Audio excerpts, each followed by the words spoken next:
In this video, we're going to talk about 10 English words that are hard to pronounce. Hey everybody, Christopher here from chrisamericos.com, where you can speak with native speakers every day and practice English. And before we get started, do me a favor and click that subscribe button so you see more videos like this. Now in this video, we've got 3 words that are pronounced differently in American English and in British English. And make sure you stay till the end of this video because the last word on this list is a word that even native speakers mispronounce all the time. I know this video is going to help you with your pronunciation and it's going to make your English a lot better. So let's jump right in. The first word on this list is a day of the week. It's the day that comes after Tuesday and before Thursday. It's Wednesday. A lot of people mispronounce this word because of how it's spelled. When you write this word, the letter D is in it. But when you pronounce this word, you don't say it. That's what makes it tricky. So it's not Wednesday.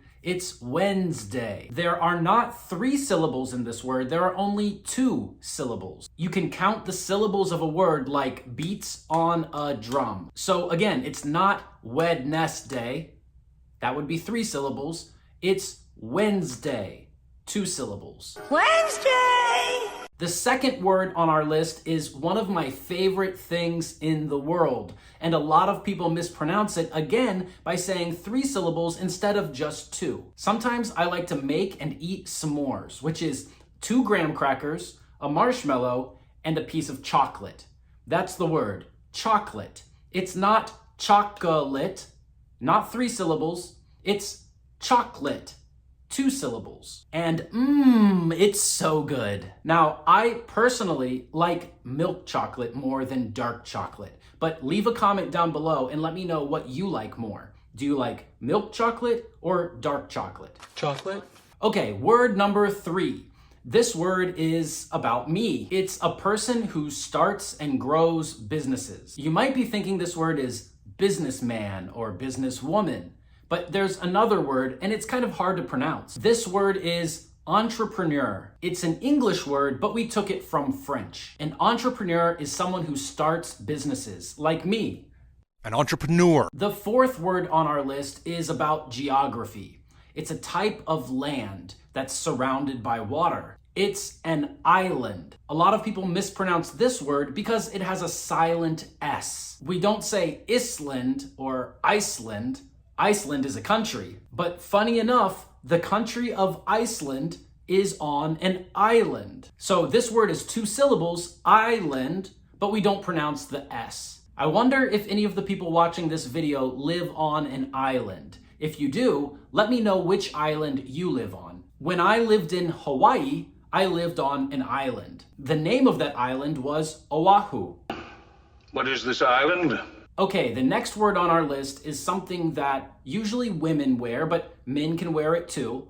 It might go on their ears, might go around their neck. This word is jewelry. And the reason a lot of people mispronounce this word is again because of the syllables. It looks like it should be 3 syllables. It looks like jewelry, but it's not 3 syllables, it's only 2 syllables. Jewelry. I personally don't wear jewelry, but a lot of women wear earrings and necklaces. And men might wear chains around their necks. Oh, jewelry. Okay, the next word might surprise you, and it's a little controversial. So I'm sure there are some YouTubers out there who might say that I'm not saying it correctly or that I am saying it correctly, but there are 2 different ways that people pronounce this word, and that's what's confusing. So it's not really a mistake if you say it one way or the other way, but a lot of English books and English teachers will tell you that there's only one right way. This word is often, but some people will say often, and that's really confusing. Why English? Why? That's right, some people don't pronounce the T in this word, and some people do. So some people say often, and some people say often. I personally hear often more than often, but I hear both of them. Often enough. More often than I ever imagined. All right, the next 3 words are pronounced a little differently in American English and in British English. I'm gonna give you the American version and I'm gonna try my best to give you the British version. So our next word is about when you do things. It's your schedule. That's how we say it in the United States. schedule. But in British English, they say schedule. So in American English, this combination of letters, S-C-H, we say schedule, sk. But in British English, they say this combination of letters as sh, schedule. Why can't English just do things one way? Today's schedule? Schedules are important. Our next word is another word that is pronounced a little differently in American English and British English, and this is about how hot or how cold something is. It's the temperature. And because I'm from the United States, I say temperature. So at the end of this word, you can hear me saying temperature. And when someone isn't feeling very good, they're sick or they're ill, someone might say, he has a high temperature. But in British English, they don't say this sound at the end of the word. Instead, they say temperature. So the end of the word has the sound instead of the sound. Now, this word is confusing and hard to pronounce for a different reason too, because of the syllables. It looks like it should be temperature, 4 syllables. But when we pronounce it, it's only 3 syllables. Temperature. Room temperature is 22 degrees Celsius. Rising body temperature, unusual energy readings. All right, now we're on our 9th hard word to pronounce in English, and this word is an animal.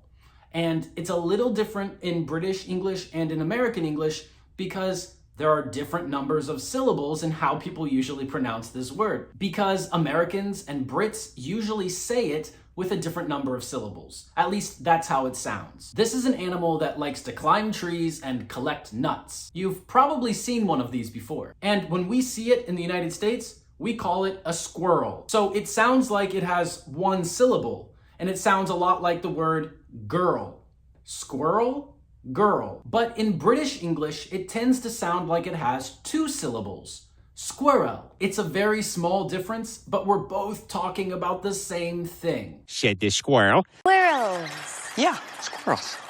And our 10th and final word of this video is a word that even native speakers mispronounce all the time. At first, I was really surprised when people mispronounced it because I'm an English teacher and I thought everybody knows how to pronounce this word. It's just the people who are learning English that make this mistake. But it turns out that a lot of native speakers do this too. This word is again about an animal, about a fish, and it's a very yummy fish. I love eating this. And the name of this fish is salmon. But that's confusing because there's an L in this word, but the L is silent, so it's salmon. So you might be wondering, well, what's the mistake then?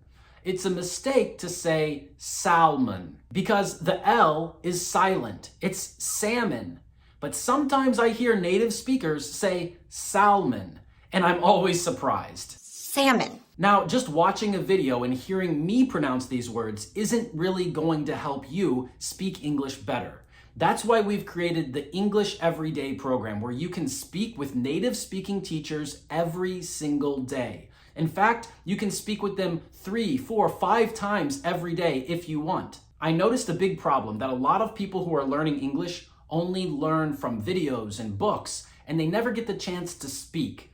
I talked to thousands of students around the world, and they all told me the same thing. I need a speaking partner. I need speaking practice. And that's why I created the English Everyday platform. So if you are like thousands of other English learners who need to practice speaking English, not just listening to it, not just reading it, but actually speaking it and having teachers who are professional and can correct your mistakes, then click the link under this video and check out the English Everyday program. The next lesson is starting very soon. Thanks for watching this video. I hope it helps your pronunciation, and I will see you in the next video.